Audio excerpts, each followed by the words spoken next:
Why can't we treat people like people? I've been working with them for over 20 years now. They're just people at the coalface, at the sharp end of the stick, doing work that you and I don't want to do. There are 5.6 million people living in Singapore, and out of them, 1.2 million are actually foreign workers, excluding domestic helpers. 1.2. Where are they? Do you see them at the fast food outlets, the coffee joints? You see, they earn about $14, $15 a day. And to do that, they have to take a loan of about $6,000 to $7,000 to pay an agent to come here and work. To pay off that loan, you need to work for 1.5 to 2 years. And that's, hopefully, you get to work every day. So they save what they can. And that means they cook their own food, if they can. There's some dormitories, they will not allow you or them to cook food. So what they do is, they will cook the food, and they will dump the food at the roadside. The workers will come and collect it at about 3:30 in the morning. Some workers come out earlier, and they help to put the food on structures so that the dogs, the cats, and the rats don't get to it. What they've taught me is frugality. So let's see whether we can put you in their shoes just for a short while. Every day, you have to wake up at 4 o'clock in the morning to prepare your meal, breakfast and lunch, and then be downstairs by about 5:30. You're late, you get cut a salary. Lorry comes, drive you and deposit you at the work site. This is by maybe 6:30. And you have to wait there because the gates are not open yet. At 7:30, the gates finally open. And you're not paid for this time. You rush in to punch your card. And if you're late, again, cut. Then you do your work. Until lunch, now you get to sit on a pavement and eat. Your work continues until about 8, 9. They send you back. You take a shower at 10 o'clock, a quick shower, because there's over 1,000 people waiting for you. You might not have time to wash your uniforms. The hard part is, when you're trying to work, someone comes up to you and says, "Hey, you stupid, I cut your salary." Because there are times that you don't know how to work, that you don't know certain things. Then when you take public transport, total stranger will cover their nose or walk away and pull their kids away. And you can't say anything. All these workers are very afraid of losing their jobs, so they keep quiet. See, it takes a lot for them to do what they do for 2 years. What they've taught me is resilience.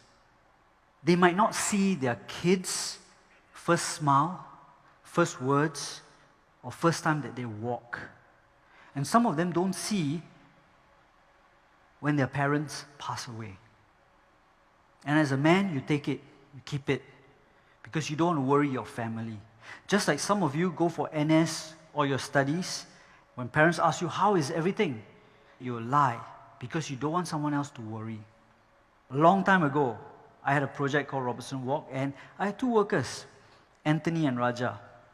So they came to me one day and said, "Boss, can we use the show flat?" I said, "Okay, sure." So on a Saturday night, for the first time in my life, I saw them clean. Best suit, even comb their hair. And they had this old camera where you put the film inside and turn. Raja would pretend to cook in the kitchen. Anthony would take pictures. And then they'll swap. Then they'll sit on the couch and watch the fake TV. And then they'll swap. And I asked them, "Why are you going through all this?" Then they said, "So we can send the photos to our mothers so that they won't be worried." But I knew exactly where they lived. They lived in the basement 2 car park of a building under construction. 180 workers in a car park with plywood walls, dirt and mud on the floor. And yet they were telling their parents they are good. What I learned from them is sacrifice. I've never admitted this anywhere, but my father was a migrant and he was uneducated. Then he became a Singapore citizen before I was born. My father worked 2 jobs, bus driver and security guard. He would come home once a week to change his work clothes. And I can tell you, kids are mean. They used to disturb and say, "Hey, your father's smelly. He rides a bicycle. Why no money?" Yeah, he didn't. He would save everything for us, just like these workers do. And I was a kid listening to this. I was embarrassed by him. But at the same time, my heart cried for him because I knew how hard he worked. And while kids are mean, adults are no better. While he was working, he had a stroke. The boss, who he had worked with for more than 30 years, got into his car, in his nice Merc, drove off. I can tell you, it is very hard to miss a human body. The only reason he survived was there was a group of workers who rushed over and said, "Uncle, are you okay?" And they called for an ambulance, and they stayed with him. You've probably also seen reports or photos on the internet where a worker helps an elderly cross the road. Then there was one, not too long ago, where a toddler was dangling from the 3rd floor balcony. And everybody was busy taking photos. And these 2 workers came out of nowhere, climbed the outside of the building, saved the toddler, came back down on the outside, left. They might be less educated than you, but they can care. They might have less than you, but they have a heart. What they taught me was empathy. I want to teach my kids to respect others and treat people the way they should be treated. We say that we're civilized, we're first world, but at the same time, we judge, we label without understanding.